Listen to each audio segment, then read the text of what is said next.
two, three.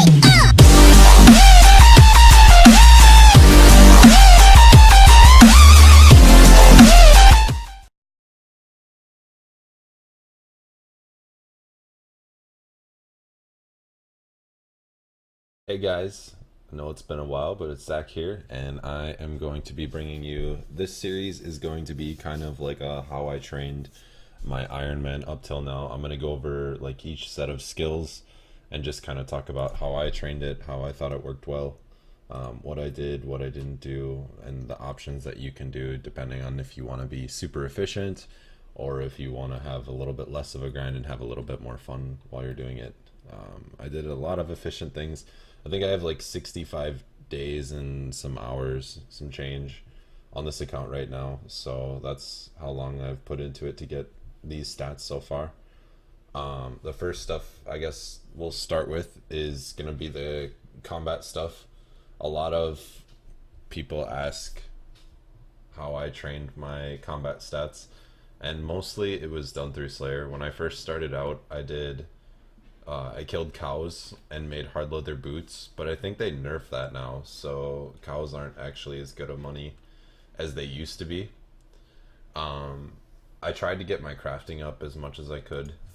Getting magic right away as far as combat goes is going to be something that definitely works well. You want to have the high alching as soon as possible because that's going to be your main revenue source when you're doing Slayer. Which is, if you're doing combat, most likely you'll be doing Slayer. It's just the way to go for the most part. You can make some pretty good money, and that's kind of the thing everyone wants to do early on for the Ironman. You got to get your kingdom money up and going. Summoning is expensive. Prayer, depending on how you train it, can be expensive. There's just a bunch of stuff out there that you have to purchase. Your repairs on your chaotics are expensive. After you get to 55 magic, I usually suggest doing dungeoneering for your chaotic, whichever one you decide to get, whether it's the melee, the bow, or the staff. I would probably recommend, if you're going to do Ritual of the Majorat, doing range first, getting your chaotic crossbow, and then doing like just a chakram offhand, like the crystal bow. I think you can take a crystal seed and get it turned into the chakram. I think it's only tier 72 that you can do that as well. It doesn't have to be the tier 80. But I would definitely look at doing that for the offhand with your main hand chaotic, and then just go to town on Slayer as soon as you can get Rotom done, and then use that with Dragon Banes to kill QBD. A lot of people do ports early on as well for as far as their rune crafting, getting that to 91 so they can get Sea Singers. But honestly, in my opinion, getting Slayer with your combat stat, going for that right away and just trying to get your 90 Slayer is going to be the way I would recommend going, just because it's pretty fun to do. Rune crafting, as you can tell, is my lowest skill. I don't really like it at all. It's pretty terrible in my opinion.